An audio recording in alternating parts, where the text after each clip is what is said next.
Aquella noche nadie esperaba un milagro. La habitación estaba en silencio. Un silencio extraño. No era el silencio tranquilo de una noche normal. Era el silencio pesado que aparece cuando todos saben que algo terrible está por ocurrir. En la cama, una mujer respiraba con dificultad. Su cuerpo estaba débil, muy débil. Los médicos ya habían dicho todo lo que podían decir. Habían revisado cada análisis, cada diagnóstico, cada posibilidad. Y finalmente llegaron a la misma conclusión que millones de familias en el mundo escuchan cada año. No hay nada más que hacer. La enfermedad había avanzado demasiado. La medicina ya había llegado a su límite. En la habitación había varias personas. Familiares, amigos, todos miraban a la mujer en silencio. Nadie quería decirlo en voz alta. Pero todos sabían lo mismo.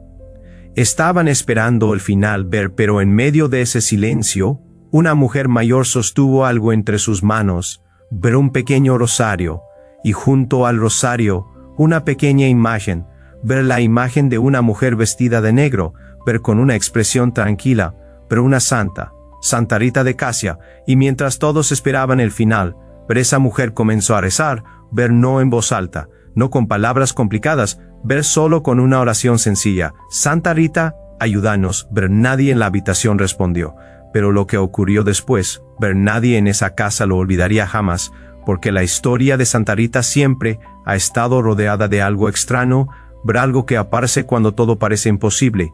Pero para entender lo que ocurrió aquella noche, tenemos que volver muchos siglos atrás, a un pequeño pueblo de Italia, donde comenzó la historia de una de las santas más extraordinarias de la Iglesia.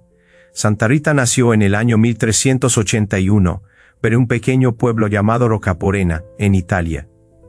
Sus padres eran personas sencillas, campesinos, pero profundamente creyentes. Pero durante muchos años no pudieron tener hijos. Pensaron que nunca formarían una familia, hasta que cuando ya eran mayores, ocurrió algo inesperado. Tuvieron una hija, la llamaron Rita. Para ellos, ese nacimiento fue un milagro.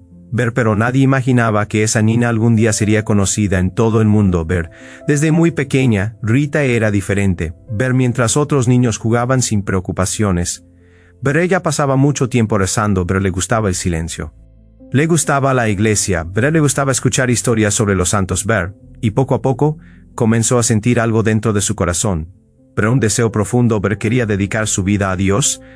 Quería entrar en un convento. Quería convertirse en monja. Pero la vida tenía otros planes. En aquella época las decisiones importantes de la vida no siempre dependían de uno mismo. Pero los padres de Rita decidieron casarla. El hombre elegido se llamaba Paolo Mancini.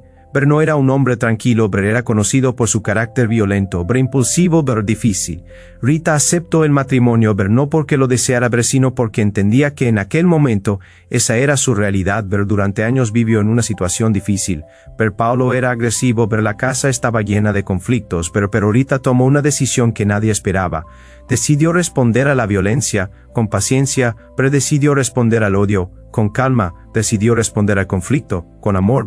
Durante 18 años, Rita soportó una vida difícil, pero algo increíble ocurrió. Poco a poco, el carácter de Paolo comenzó a cambiar. Su agresividad disminuyó, su actitud se volvió más tranquila. Pero cuando finalmente parecía que la vida comenzaba a mejorar, ocurrió una tragedia.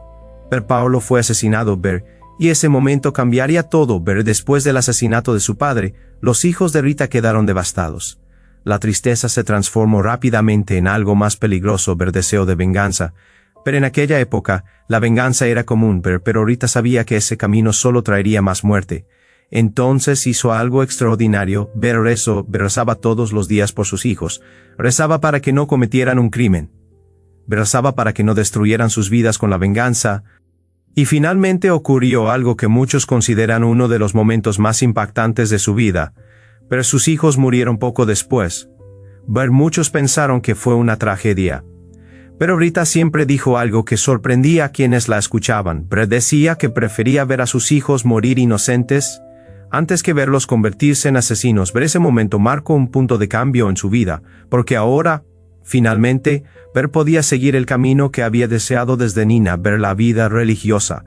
Cuando Rita intentó entrar en el convento, las monjas la rechazaron. Era viuda, y la situación de su familia había sido demasiado violenta, pero Rita no se rindió, siguió rezando, siguió esperando hasta que una noche ocurrió algo extraño. Según la tradición, santos aparecieron ante ella, San Agustín, San Nicolás, San Juan Bautista, y la llevaron milagrosamente al interior del convento. Cuando las monjas despertaron, Rita ya estaba dentro. Después de ese hecho extraordinario, la aceptaron. Pero su historia aún estaba lejos de terminar, porque el milagro más impresionante de Santa Rita todavía estaba por ocurrir. Un día, mientras rezaba frente a una imagen de Cristo crucificado, Rita pidió algo muy extraño. Pidió compartir el sufrimiento de Jesús. En ese momento ocurrió algo increíble. Una herida apareció en su frente, una herida profunda, como si una espina de la corona de Cristo hubiera atravesado su piel. Esa herida permaneció abierta durante 15 años, los médicos no podían explicarla. A veces sangraba, a veces provocaba un olor fuerte, pero nunca desaparecía. Era un signo visible de algo que nadie comprendía completamente. Rita vivió con esa herida hasta el final de su vida, y después de su muerte, los milagros comenzaron a multiplicarse. Curaciones inexplicables, oraciones respondidas sobre historias imposibles. Por eso hoy millones de personas en todo el mundo la conocen por un nombre muy especial: la santa de los casos imposibles. Porque cuando todo parece perdido, cuando no hay solución, cuando la medicina, la lógica y la esperanza parecen desaparecer, muchas personas recuerdan su historia, y rezan. Porque la historia de Santa Rita nos recuerda algo poderoso, que incluso en los momentos más oscuros, ver lo imposible, a veces, se vuelve posible,